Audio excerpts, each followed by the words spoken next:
Welcome to Moments in History Channel. 6 months, just 6 months after the devastating surprise attack on Pearl Harbor, the United States was still reeling. Its Pacific fleet shattered, its morale shaken. Across the vast expanse of the Pacific, the Imperial Japanese Navy seemed unstoppable, a juggernaut sweeping through Southeast Asia and the Pacific Islands. Japan's leaders, confident in their superiority, devised a master plan to finish the job they started at Pearl Harbor. Their target? A tiny, remote coral atoll named Midway. The plan, conceived by the brilliant but arrogant Admiral Isoroku Yamamoto, was audacious. He would lure the remnants of the US Pacific Fleet into a decisive battle, a final showdown where he could annihilate them once and for all. By seizing Midway, Japan would create an impassable defensive perimeter, effectively kicking the US out of the Central Pacific and forcing them to the negotiating table. Yamamoto assembled the largest fleet in Japanese history, a colossal force of over 150 warships, including 11 battleships, 8 aircraft carriers, and hundreds of other vessels. It was a force designed not just for battle, but for annihilation. The Japanese were so confident of victory that they even brought along occupation troops to take control of the atoll. The trap was set. All they had to do was wait for the Americans to sail into it. But deep within the shadowy corridors of a basement office in Pearl Harbor, a different kind of battle was being waged. This was a war of wits, fought not with guns and torpedoes, but with pencils, paper, and incredible brainpower. The US Navy Cryptanalysis Unit, known as Station Hypo, led by the eccentric but brilliant Commander Joseph Rochefort, was working tirelessly to break Japan's naval codes. They had been intercepting thousands of coded Japanese messages, slowly piecing together a puzzle of epic proportions.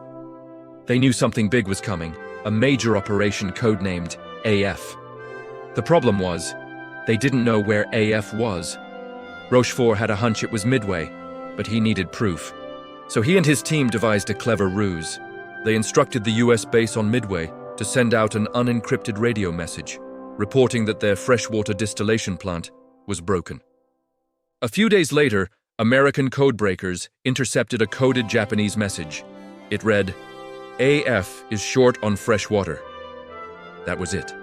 The smoking gun. Rochefort and his team had cracked the code and uncovered Yamamoto's entire plan. They now knew the target, the timing, and the Japanese order of battle. This single piece of intelligence, arguably the most critical in the entire war, would change everything. The hunter was about to become the hunted. Armed with this priceless information, Admiral Chester W. Nimitz, the commander-in-chief of the US Pacific Fleet, faced an impossible choice. His forces were vastly outnumbered. He had no battleships available and only 3 aircraft carriers to Japan's 4 frontline carriers in the main strike force. 2 of his carriers, the USS Enterprise and USS Hornet, had just returned from the Doolittle raid and were exhausted. The third, the USS Yorktown, had been severely damaged at the Battle of the Coral Sea and was initially estimated to need 3 months of repairs. But time was a luxury Nimitz didn't have. He made a daring gamble. He ordered the shipyards at Pearl Harbor to patch up the Yorktown in just 72 hours. Workers swarmed the carrier, working around the clock in a monumental effort of repair and resupply. Miraculously, they did it. The Yorktown, a wounded but defiant warrior, steamed out of Pearl Harbor to rejoin the fight. Nimitz placed his trust in his admirals on the scene, Raymond, Spruance, and Frank Jack Fletcher, giving them one simple, chilling order: inflict maximum damage on the enemy. They knew this was an all-or-nothing mission. They sailed northeast of Midway, lying in wait, ready to spring their own trap. The stage was set for one of the most decisive naval battles in history. On the dawn of June 4, 1942, the Japanese strike force, under the command of Vice Admiral Chuichi Nagumo, arrived undetected off Midway. The first wave of over 100 Japanese planes roared off their carrier decks, their objective to bomb the island's defenses into submission. As they approached Midway, they were met by a small but ferocious group of American fighters, mostly outdated Brewster Buffaloes. They were hopelessly outmatched, but they fought with incredible courage, buying precious time. The Japanese bombers hammered the island, but the airfield remained operational. The commander of the Japanese air group, radioed back to Nagumo with a critical message. A second strike on Midway was needed to neutralize the base. This message put Nagumo in a terrible bind. His planes were armed with land attack bombs, but his orders were also to be ready for an American fleet, which would require torpedoes. At that moment, a scout plane reported the sighting of an American carrier. It was a shocking revelation. The Americans weren't supposed to be here. Nagumo was faced with a fateful decision: launch his planes immediately with the wrong weapons or rearm them with torpedoes, a chaotic and time-consuming process that would leave his carrier decks vulnerable, littered with fuel lines and ordnance. He chose to rearm. It was a logical decision, but one that would prove catastrophic. While the Japanese sailors scrambled to swap bombs for torpedoes, the first American counterattacks began. Torpedo bombers from the American carriers, the Hornet, Enterprise, and Yorktown, flew in low and slow without fighter escort.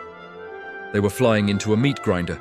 The Japanese Zero fighters and anti-aircraft fire were merciless. One squadron, Torpedo Squadron 8 from the Hornet, was completely annihilated. Of the 15 planes, not a single one returned. Only one man, Ensign George Gay, survived, clinging to a seat cushion in the water, a lone witness to the unfolding drama. Their sacrifice, however, was not in vain. By drawing the Japanese fighters down to sea level to attack the low-flying torpedo bombers, they had inadvertently cleared the skies above. At that exact moment, high above the chaos, American dive bombers from the Enterprise and Yorktown arrived. They looked down to see the unthinkable: the 4 Japanese carriers turning into the wind to launch their own strike, their decks packed with fully fueled and armed aircraft. It was the perfect target, a bomber pilot's dream. Led by Lieutenant Commander Wade McCluskey and Lieutenant Commander Max Leslie, the dauntless dive bombers screamed down from the heavens.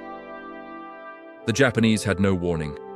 Within 5 minutes of pure, concentrated destruction, 3 of Japan's finest carriers, the Akagi, Kaga, and Soryu, were engulfed in flames. Bombs smashed into their flight decks, igniting the fuel and ordnance below, turning them into floating infernos. The explosions were so violent, they ripped the ships apart from the inside out. In the time it takes to drink a cup of coffee, the heart of the Japanese carrier fleet had been torn out.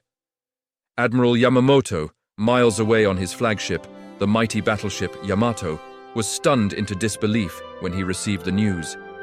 His perfect plan had crumbled into a nightmare, but the battle wasn't over. The 4th and final Japanese carrier, the Hiryu, had escaped the initial onslaught. Its commander launched a desperate counterattack. Hiryu's planes found the American carrier Yorktown and in 2 separate waves scored 3 bomb hits and 2 torpedo hits. The Yorktown, which had been miraculously resurrected at Pearl Harbor, was now mortally wounded and listing heavily. Her crew fought valiantly to save her, but they were eventually forced to abandon ship. It seemed Japan might claw back some measure of victory, but the Americans were relentless. Scout planes from the now crippled Yorktown had located the Hiryu. Admiral Spruance, now in overall command, wasted no time. He launched a final strike force from the Enterprise and Hornet. In the late afternoon, American dive bombers once again found their target. They plummeted down on the last Japanese carrier, hitting the Hiryu with 4 direct hits. Like her sister ships, she was quickly consumed by fire and explosions. As night fell on June 4th, all 4 of the Japanese carriers that had attacked Pearl Harbor were either sunk or sinking. It was a staggering, almost unbelievable reversal of fortune. Yamamoto, his carrier force destroyed and the element of surprise lost, was forced to order a general withdrawal. The Battle of Midway was over. The cost was immense. Japan lost 4 of its most powerful aircraft carriers, a heavy cruiser, over 250 aircraft, and more than 3,000 men, including many of their most experienced and irreplaceable pilots. The loss of these veteran aviators was a blow from which Japanese naval aviation would never fully recover. The United States lost the carrier Yorktown, a destroyer, 150 aircraft, and 307 men. While a heavy price, it was a fraction of the enemy's losses. The victory at Midway was more than just a successful battle. It was the turning point of the Pacific War. In a single day, the momentum had shifted dramatically. Japan's seemingly unstoppable advance was halted, and the strategic initiative passed to the United States.